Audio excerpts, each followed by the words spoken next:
അപ്പോൾ ഇന്ന് നമ്മളൊരു ഹെയർ പാക്കായിട്ടാണ് വന്നിട്ടുള്ളത് കേട്ടോ. ഇതാണ് അപ്പോൾ നമ്മുടെ മെയിൻ ഇൻഗ്രീഡിയൻറ്റ് ഉലുവ. ഇത് നമ്മൾ തലേന്നത്തെ കഞ്ഞിവെള്ളത്തിൽ കുതിർത്ത് വെച്ചതാണ് കേട്ടോ. ഉലുവയും അതേപോലെ തന്നെ നമ്മുടെ മുരിങ്ങയിലയും കൂടെ നന്നായിട്ട് അരച്ചിട്ട് ഇതേപോലെ എടുക്കുക കേട്ടോ. അതിലേക്ക് നമ്മൾ ഏത് എണ്ണയാണോ യൂസ് ചെയ്യുന്നത് ആ എണ്ണ ഒഴിച്ചിട്ട് ഇതേപോലെ നന്നായിട്ട് മിക്സ് ചെയ്ത് കൊടുക്കുക കേട്ടോ. ശേഷം നമ്മുടെ മുടി ഉണ്ടല്ലോ, രണ്ട് സൈഡിലേക്കും ഇതേപോലെ ഇട്ടിട്ട് നല്ല രീതിയിൽ ടാങ്കിൾസൊക്കെ കളയുക. കുറേ കെട്ടൊക്കെ ഉണ്ടാവില്ലേ നമ്മുടെ മുടിയിലുള്ളത്, അതൊക്കെ നന്നായി വൃത്തിയാക്കുക.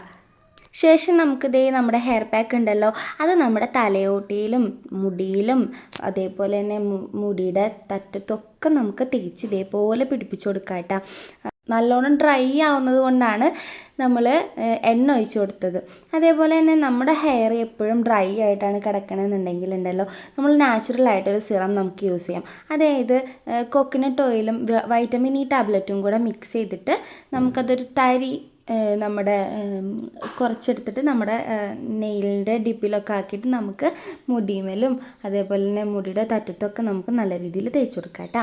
അപ്പോൾ ഇതേപോലെ നമ്മൾ ഹെയറിലൊക്കെ നല്ല രീതിയിൽ തേച്ച് മസാജ് ചെയ്ത് കൊടുക്കുക എല്ലായിടത്തും. അത് നമുക്ക് ചെറിയ ബേബി ഹെയർസൊക്കെ വരുന്നത് നല്ലൊരു പാക്കാണ് കേട്ടോ. അപ്പോൾ ഇതേപോലെ കെട്ടി വെക്കുക കേട്ടോ.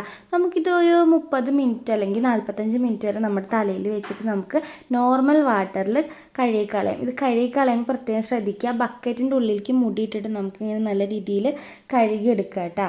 അങ്ങനെ എടുക്കുമ്പോൾ നമ്മുടെ ഹെയർ നല്ലതാണ്. അതുപോലെ തന്നെ നമ്മുടെ ഹെയർ നീളം വയ്ക്കാൻ അത് സഹായിക്കും. വീഡിയോ ഇഷ്ടമായി കഴിഞ്ഞാൽ സബ്സ്ക്രൈബ് ചെയ്ത് സപ്പോർട്ട് ചെയ്യുക കേട്ടോ.